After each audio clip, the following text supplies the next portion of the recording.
Well, then shit starts getting hairy. Travis looks over at Bardia and goes, "Who the fuck are you?" And Bardia goes, "I'm with EA." And he goes, "Okay." And he comes over. Calm Down with Aaron and Carissa is a production of iHeartRadio. I think it stopped. This is real life, people. This is Action. real life. I am still in my jewels.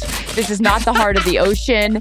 This is my fake jewelry from the Super Bowl. I'm straight off the airplane. Erin's still in Arizona eating her croissant. We have gotten a few hours of sleep.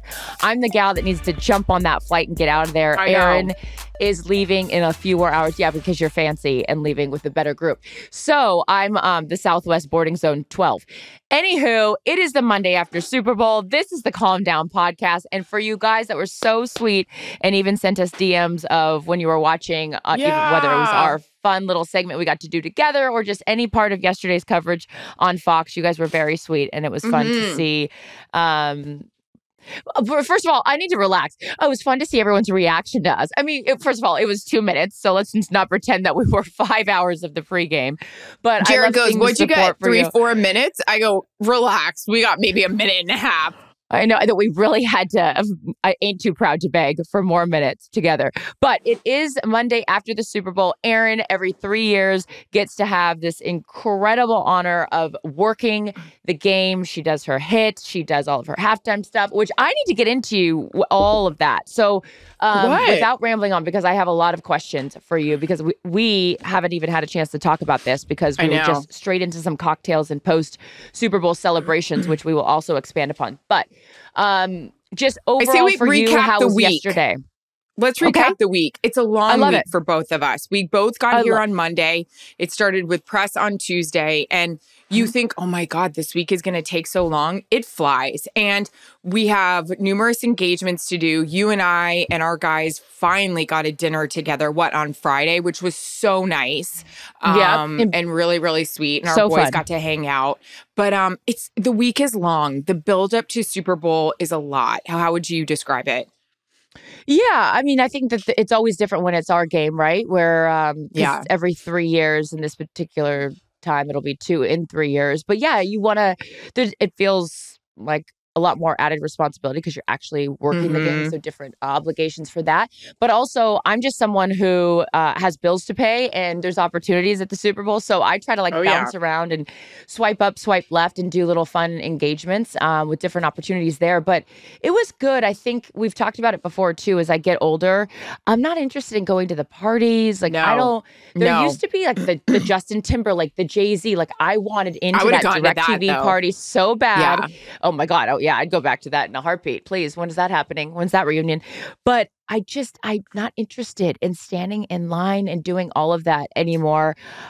So it does feel like 2 of the nights I was in bed at 8:30, which I felt great about. I woke up, I was refreshed, got a workout in, got a couple of days where I went running and played basketball. But it was good. I think overall, it's just this was a long season and I'm not complaining, but the additional Amazon travel that I had every week, it ends up being we start in August and I also have NFL film. So I feel like I've just done more traveling now than I ever have done. And Steve and I, having now been together for, the last, whatever it is, 8-9 months, he's like, the football season was a lot more than I expected. I go, oh, was it, Steve? Was it a lot more than you expected? Well, it's a lot different when you're cheering on your best friend who plays for the Rams versus having your girlfriend work this season. Yeah, it ain't all shits and giggles over here, babe. So he was so sweet. I got home today. He's not here. He had took a flight to Dallas for work stuff. And I came home and he had already pre-written this really sweet long note about how proud of me he was for the season. But in summary, it was a long week, but I bittersweet too, because that means that it's over and it comes by really fast. It's like that anticipation of Christmas. And then we opened up all the presents last night and now we're sitting here the day after Christmas surrounded by wrapping paper and wondering who drank all the eggnog. Yeah, no, that's such a good point. I was kind of thinking, and another hard part about it all being over is, I'm going to miss the guys like Kevin and Greg. You're going to miss Sean and Traeger and your whole group. And I feel like I'm going to text them later in the week and just be like, hey guys, like, what are we doing? But, what's up? Yeah. So the build-up's a lot. And then we finally get to the day. So I didn't even ask you this. How'd you sleep the night before? Oh, good. Like, did you crash? I never get nervous. You like, yeah. don't. Yeah. I don't get nervous. I just get anxiety. Like, am I ready? I went to bed at a decent hour, but I woke up at 6, where I could have probably, slept in an extra hour, but it was fine. And then our day is a really, really long one on Sunday. You had to be up and out the door at what time? I saw your videos. Yeah, so 7:30. So I mean, we were on at 11. It was our pregame, which is crazy when you think about like how much coverage, because the game doesn't start till 4:30 kickoff is. You were in high heels the whole time. I had no freaking clue how you did that. Moving, grooving, catching football, staying and bound. I know, but that's insane. I mean, and then you were in high heels in our post party. Well, I really felt like I wanted to complete the night. I just didn't wanted to stay in those bad boys. But no, I just don't. Heels don't bother me. And you have to admit, I've been pretty good. Like, I haven't been wearing heels as much as I normally do, because there's also, I look at some of the heels that I have in my closet, which I need to throw out. I need to do an Erin Andrews closet clean, because you're very good about this. I'll call you and I'm like, what are you doing? You're like, cleaning my closet out. And I'm like, just randomly? Like, you are. No. That closet is also a dream. So Jarrett, I digress. Chris has said I'm good at cleaning my closet out. She is, Jarrett. He just said, what? I'm not. Yeah. Jarrett, I need to get on. I feel like Jarrett would whip me into shape real quick, as far as like, okay, we do this, we have this organized. Like, he's very organized, this guy. That's my reentry that's about to happen. We're going to go away on vacation. My reentry is I'm going to come back, and he's not going to say anything, and I'm going to get a week to get my shit in order. Like the Christmas stocking, like 5 days. Oh my God. 5 days. He just said I have 5 days. Fuck. I'm on the clock. You're drafting. 33rd Who are you taking? The draft. I was going to say, I need a Roger Goodell approach to the podium immediately. Yeah, I need to purge a bunch of stuff, and I'm good. We talked about it a little bit. Was one of the questions from the pregame about throwing stuff away. I got to do that, but I'm just not in the mood. I'm going to give myself. What's today? Monday. I'm leaving for Cabo on Friday, which I couldn't be more excited about. I don't even know about this, by the way. 4 days. Because Steve and I just decided to do it. Well, I mean, we were always planning on like doing something, but I was like, let's not wait for some like planned thing. Like, you and I are going to go do our deal, whatever. Him and I will do something else. But I'm like, let's just get our ass on a lawn chair and have a couple cocktails and enjoy one another. But I'm glad you're doing that. Saying before that? Oh, I just have to, before I leave for that, I want to just get some stuff. Like, things are piling up everywhere. And I feel when things start to get overwhelming like that, then I feel like I'm unorganized, and similar to the way I'm rambling, my thoughts are all over the place too. Okay. So the Super Bowl day. Super Bowl day, 7:30, get there, pregame. It's fun. It's exciting. I mean, and then there was the big announcement. I know we're excited about it. Derek Jeter is coming to Fox. The captain. I know. And we don't have to like go sequentially here, because this is our podcast and we can do whatever the fuck we want. But I don't have a relationship with him. I never covered baseball the way that you did. And I know that he was always so wonderful to you. And when his documentary had come out, you were saying how special it was to watch that, because how good he was to you. Would you mind, Erin, sharing a few of the reasons why you have an affinity for Derek Jeter and why you'd be even more excited he's at Fox? Oh, I would love to. Well, first of all, congratulations to us for having Derek Jeter be part of our family. There's just certain people, when they are part of the Fox family, you're just so proud of, and you're proud of the network. And he's definitely one of them. I'm so glad he's coming with us. I think that's going to be a fire desk with Kevin and Poppy. So what was I going to say? Yeah, he was just always, even though he was Derek Jeter, and I know you think to yourself, athletes should be this way. Patrick Mahomes is very much this way. He's just great. Super nice. Very intimidating, because it's the captain and it's Derek Jeter. And I was young and in baseball, and I was like, oh shit, like he's going to think I'm so stupid. And he probably did. But he was just always so accommodating. And that's what I think is so ironic and cool about him joining Fox is, I think it said in his Jeter doc, like he did he was the best at not saying a thing to the media, but he had to handle it, obviously playing in New York City and playing for the Yankees and being the captain. So I just find it so funny he's now on our side. But even though he didn't say much, he was always, fantastic. If I was like, hey, I need something for SportsCenter or Baseball Tonight or anything like that, he was great. And I remember when we watched the doc and I talked about it here on the podcast, I said to Jarrett, I just hope to have a chance to say to him, thank you so much for being so nice to the younger, non-wrinkled and jaded person I used to be. Silly. So we didn't get to see him yesterday. I was really hoping he'd be on the field because A, he's the captain. I wanted to say hi. And B, I'm just so excited he's going to be with us. So huge hire by Fox and yay for us. Yeah, that was awesome. So yes, it was all about football yesterday, but the slight deviation in the rundown surprise was a good one. So that was fun.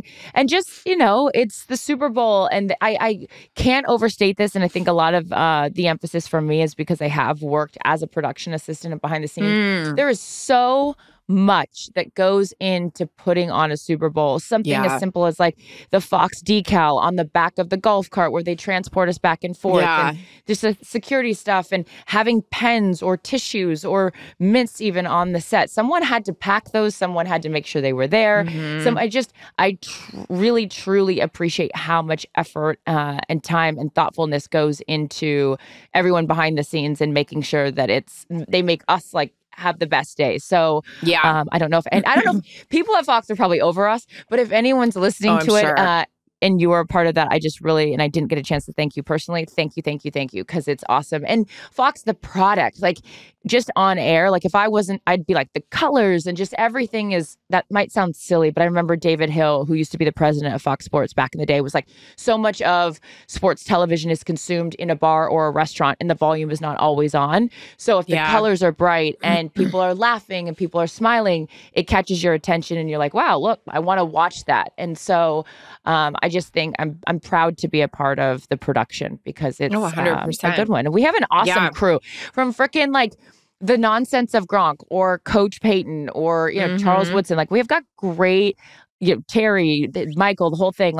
We have really great guys. And so I had a lot of fun doing that. And then my highlight is just that first, seeing you and knowing that you're going to have an awesome game. And just the girl friendship moment is big for me amidst the work element of it. And I was stoked because that was a great fucking game and lived up to the hype. So I want to know, because you were on the Chiefs sideline.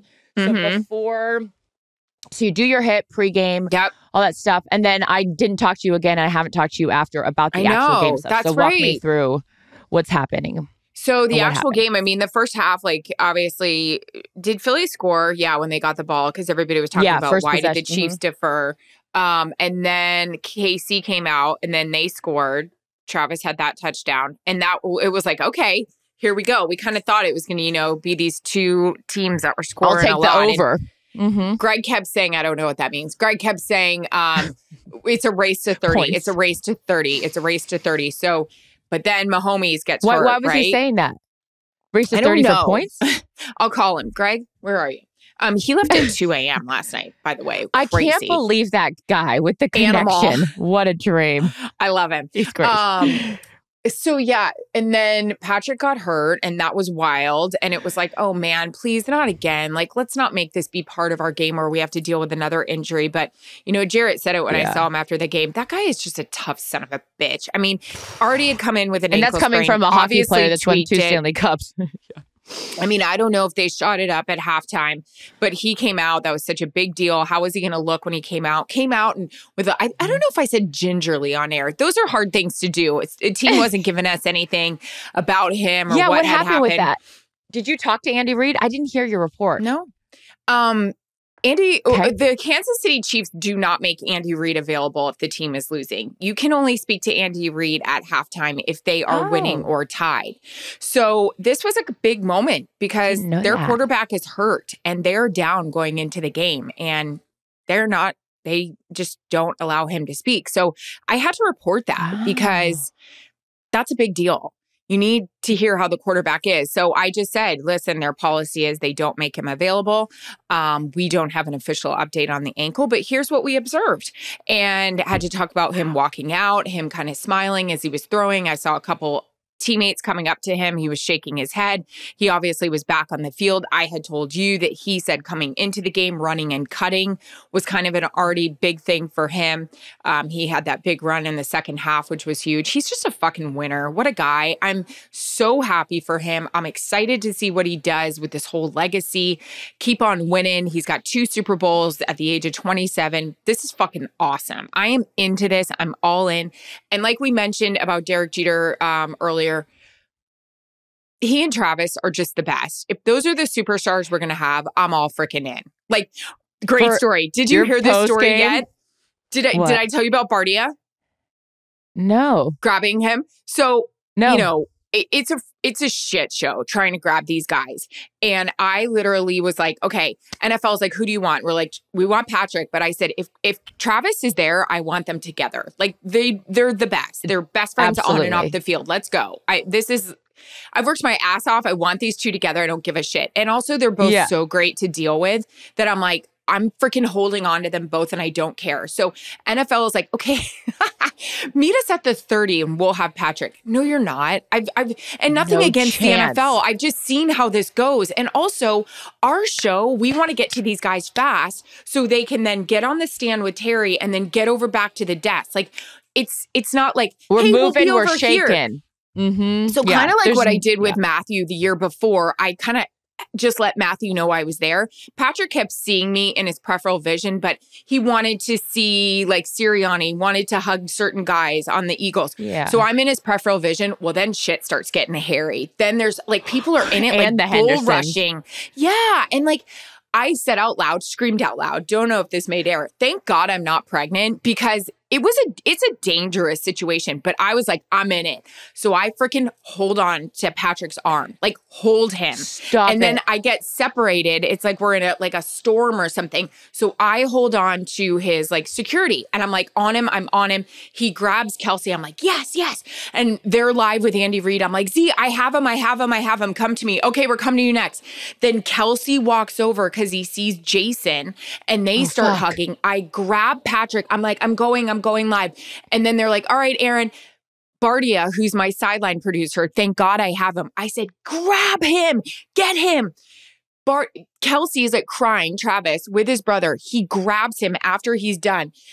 Travis looks over at Bardia and goes, who the fuck are you? And Bardia goes, I'm with EA. And he goes, okay. And he comes over. That's really great.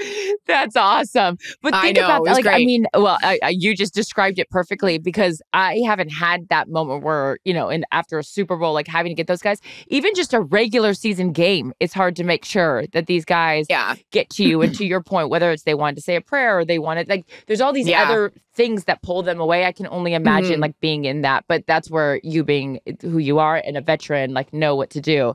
But it was great and so animated and they both, you know, dropped some profanity on air, but how could you not? Think about it on this podcast, and we've both, Jarrett's might be listening, we have both tried to censor ourselves, but in the moment and like being animated, it was awesome. And to your point about like the league is in such great hands with these young superstars. And we've talked about this, the Josh Allens, the Joe Burrows, like all these guys. But Mahomes and Kelsey, what these guys have done together in such a short amount of time. And your sit down with Patrick Mahomes, like just even, you know, accentuated it even more. Is there a like more humble superstar? Like this guy's just like, okay, like whatever. Like he's great. There's so much to like about him, and I'm so happy for him. I mean, there's only 3 guys in the history of the league who have ever had multiple league MVPs and multiple Super Bowls. Those guys are Tom Brady and Joe Montana, and he's now part of that fraternity to think about like this dude, and now not even mentioning the Super Bowl MVP part of that. Yeah. So he's done an unbelievable job. He's only 27, and he said in your interview, you know, going for that elusive number 7 of Tom Brady, and it's very lofty, but his 2 and 4 is pretty good for him. Meanwhile, so it was exciting. Jalen Hurts balled out. Future's bright for those guys too. They really are. Absolutely. And I'm dying to talk to you about your Sirianni interview and when you did your nugget about the anthem and him bawling. Okay, so you did one moment in time, but yes, but see when he bawled, but you know what I mean. Guy loves a good tune. I mean, why wouldn't he? And we can appreciate that it's Whitney Houston. And I only know that. So we talked about it before, or maybe we talked about it in the People article or whatever, was that you are sitting in with these guys, the team meetings, like you have access that's different than I have, right? Just reading articles or, different things like that. So Erin had said, again, being a great girlfriend's like, okay, I know you had your Sirianni interview, so tag it with something. And Kevin, you're like, text Kevin for the specifics from the meeting because she found out that Sirianni listened to one moment in time when he was on his way to his Little League practices, and then tried to get his son to listen to him now, and his son wasn't having it. Which we need to talk to his son about that because Whitney is everything. Everything. But, just a nice little way to pay off the piece. I standing on the sidelines during the national anthem with which Chris Stapleton just crushed. And then the flyover and up on the Jumbotron, Nick Sirianni, one single tear rolls down his cheek. And I am standing next to Joel, our producer. And I was like, are you kidding me? I don't know how you can't just appreciate everything that these guys have done to get to this point. And Nick Sirianni and Jalen Hurts are young, and this is just the beginning for this team. But so exciting. I never want to see anyone lose. So then I was sad because I was thinking about him and his little kids and stuff. But you know what? Good for Jalen Hurts. Talking about how much Patrick Mahomes shows maturity and is such a humble superstar. Jalen Hurts, man, this guy, and Greg articulated it perfectly in the broadcast. If you have children and you don't appreciate the journey that Jalen Hurts went on, you get benched in a national championship game. I mean, you and I take a lot of pride in our profession. Can you imagine if someone came up to you right before you're going to do your hit at the Super Bowl and said, you know what, we're going to have someone else do this? We'd be like, what the fuck? And then having to transfer. Now we have to go to another network and then having success there. And then 2 years later, after being in the league when everyone was like, I don't think that this guy's going to be very good. I don't think this woman's going to be very good on TV. And then you end up in the Super Bowl. And for him to have the humility and the poise, I'm a bigger fan of his now. And he did everything right. I mean, granted that he was awesome. One little defensive score from the turnover that he had. But man, he's got to hang his head high after putting up 35 points on the Kansas City Chiefs. So is this podcast? I just went on and on. I'm so sorry. I just had a vision of somebody who came up to you during our pregame who is not a fan of mine because I voiced how I'm not really a fan of that person because they weren't very nice to me. And then they couldn't wait to come say hi to you. And I was like, I'm out of here. You know what's so funny about that? Then Sarah had texted me after she saw that picture and she said something about my outfit, which is synonymous with the... Anyways, that's for the After Hours Calm Down podcast, if you guys are interested. I did walk out onto the field my first time and this girl screamed, calm down. And I was just like, nice. Yeah, that was, listen, I know you and I were like, listen, we only got 2.5 minutes for our little segment. But thank you to Fox and Bill Richards for giving that moment in time to us. I think it's important. I will really always love you. And you and I really stuck to our guns because, I'm your baby tonight. And we were just like, listen, there are so many casual I just want to dance with somebody. How will I know if we'll ever get this opportunity again? But, well, I have nothing without you. Okay, I am so emotional right now because no, but it was a big deal because listen, the split of female to male viewers with a football game is almost 50-50. Women are smart. They love the game. I like to think that we're kind of carrying the torch for those viewers. And, we had a fun segment about fashion, but I think this is only the beginning, sister. I mean, we had coworkers, Howie Long walked up to me, and I know he said something to you about how much he laughed and enjoyed it. We got a lot of great feedback on social media about it. And I loved it. It meant a lot. Me too. I want to keep pushing for it because you and I kind of say it all the time. We're not super rah, but I am about this. I am. And I think it's really, really important that you and I keep doing stuff like that. You have taught me to speak up and like use my voice more, because I'm definitely not some like wallflower that just like conforms. I mean, I use my voice where I need to, but I also think that I probably just sort of like went with the flow a little bit more, because I don't like any to like, what do they call it? Like overturn the apple cart, whatever the expression is, that I like to just keep the status quo. So in this situation, we both were like such good friends. Like, why would we not be together in something like that? So again, thank you guys for letting us, the Fox brass that is, for doing it. And yeah, then there was a part of me that's like, I don't want to be the chicks that talk about fashion, but here's the deal. We're using the other 4 hours to talk about the game. You want to talk about Tampa 2 defense. If you want to talk about, 3, 4, fine. We'll talk about all the other shit. And I just think that there's also time to be light and have levity. And that was Howie's point. He was like, you guys were just so animated about it. I was like, hey, we're all in. Fashion or, running routes. What do you want from us? Post corner post. Post this. Stories. Post Malone. Yeah. Yeah. Post office. I got to get to it. You weren't that into that song last night. No, I didn't like that. Yeah. So she wasn't into it. Hey, there's a lot of pressure on being a DJ. This is my takeaway from last night. So the aux cord, it would happen in Montana. And Steve's a really good DJ. I know we talked about what we get it. Steve's my boyfriend. But I love a guy that I can just pass that phone over to on a vacation. And it like sets the mood. Because if you got a good playlist going, there's nothing worse than all of a sudden the song's ending. You don't have one in the queue. You don't have one ready to go. And everyone's like, oh, boo. It's like, what is this? Yeah. And then another song comes on. They're like, that sucks. So yeah, there was a little bit of the jukebox happening last night of song choices. I felt like the volume control on that aux cord wasn't that great. Not our fault. No. I just don't know who was running this show. Was Sean Payton's enthusiasm. I cannot get off this podcast and recap the Super Bowl without talking about this. I don't think I've told you this yet. So Sean Payton, it is well known how much I adore this man. I only got to work with him for 1 year. Aaron, I've done a few games of his way back when I was a sideline reporter, but Aaron did every other game of his in his time in the NFC, and he absolutely adores you. And so she's like, you're going to love working with Sean. Of course, Sean accepts the job as the head coach of the Denver Broncos. So now I don't get to be with him every Sunday. But what I learned from Sean Payton is being a coach is being an incredible teammate. He pays attention to every single detail. He is about the team. He wants to make sure that everyone's having fun. Everyone's doing their job. He came up and he was like, okay, what block are we in? And I was like, okay, we're in the D block. He goes, so when I come back here in a few years, next Super Bowl, we need to have like a little sign that says, okay, D block. We're in the D block. So we know. Like, he just is thinking of everything he needs to be better at his job. But he's also thinking about how he can make sure that he shows his gratitude for the team. This guy, we're supposed to be at the Cars yesterday morning at 7:30.